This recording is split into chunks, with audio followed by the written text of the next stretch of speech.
Ladies and gentlemen, Bungle, hope you're doing well, and I hope you're having a great day. Today we're going over Enlisted World War II free-to-play first-person shooter. Much requested, much talked about. Hey Bungle, talk about the Battle of Berlin, the RMN-50, the gold order weapon that's kind of like a grenade launcher that can pick up, and the Battle of Moscow and the Battle of Berlin for the Soviets, for Russia. So if you're watching this, new viewer, possibly new subscriber, you may be wondering, Bungle, what do you do here? Well, I'll give you an overview. I'm telling you what are we reviewing today. Next, talk about the performance. Is it good? Is it bad? And lastly, is it worth it? So, without further ado, let's begin. Start off with an overview. All right, so this is a bomber class. If you're not familiar with the bomber class in Enlisted, pretty much it is designed to go and take out tanks. It uses a lot of anti-tank launchers and everything like that. So, basically, you need to have the bomber class unlocked to use this weapon and a bomber class soldier to equip it. Next, for its performance. All right, so this is a 50mm handheld mortar. So just keep in mind when you fire this weapon, you're going to have to aim range find a little bit. It doesn't have any really kind of range finding aim sights on it at all, so keep that in mind when you take it out. Just like kind of like a noob tube grenade launcher like Modern Warfare 2, except it works better at close quarters and it does in longer ranges just because there really isn't a guiding factor. So the best situations to use it for my testing, for my gameplay, is usually in close quarters areas, especially if there's a swarm, a big squad of enemies. I wouldn't use this as your primary weapon just because sometimes you end up taking one person or two soldiers out and you're kind of just like, wow.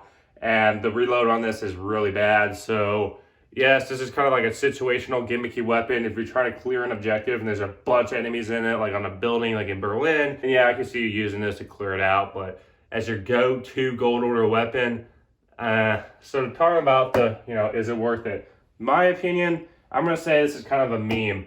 And really, it's a meme just because if you want a handheld 50mm mortar run around the battlefield and noob tube people with, cool. But in my opinion, a gold order weapon, since these are kind of rare to come by, unless you want to pay enlisted gold to pick it up from the previous battle pass seasons, yeah, you kind of want to use your gold order, especially if you're free to play, you don't really put money into the game.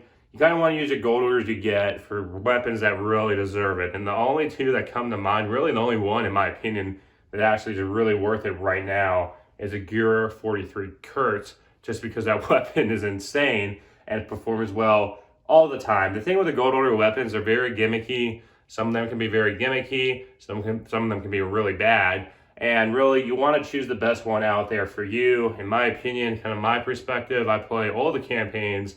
I want the best weapon that I can take out and just, I don't care what campaign it's in, but if it's really good, I'm going to go pick it up. So that's what I do, honestly, unless you really like using this. Just keep that in mind. It's not that good. It's just kind of a meme, in my opinion. And yeah, it's really situational when you're going to be using it. Yes, can you rack out a bunch of kills using it? It has the potential to do that, but in general, I don't really see it performing that well. And you kind of you trade that, damage per minute. You kind of trade off having the ability to deal with enemies quickly and stuff like that with its long reload and its kind of gimmicky aim sights. Other than that, for this point in the video, new viewer, possibly new subscriber, I hope today is the day that I earn your subscription. Have your sub and mash that like button. It does help me in the YouTube algorithm. Returning sub, returning viewer. Let me know what you think about this gold order weapon. Do you think it's a meme? Do you think it's actually pretty good? Other than that, I hope you all have a great day. Take care.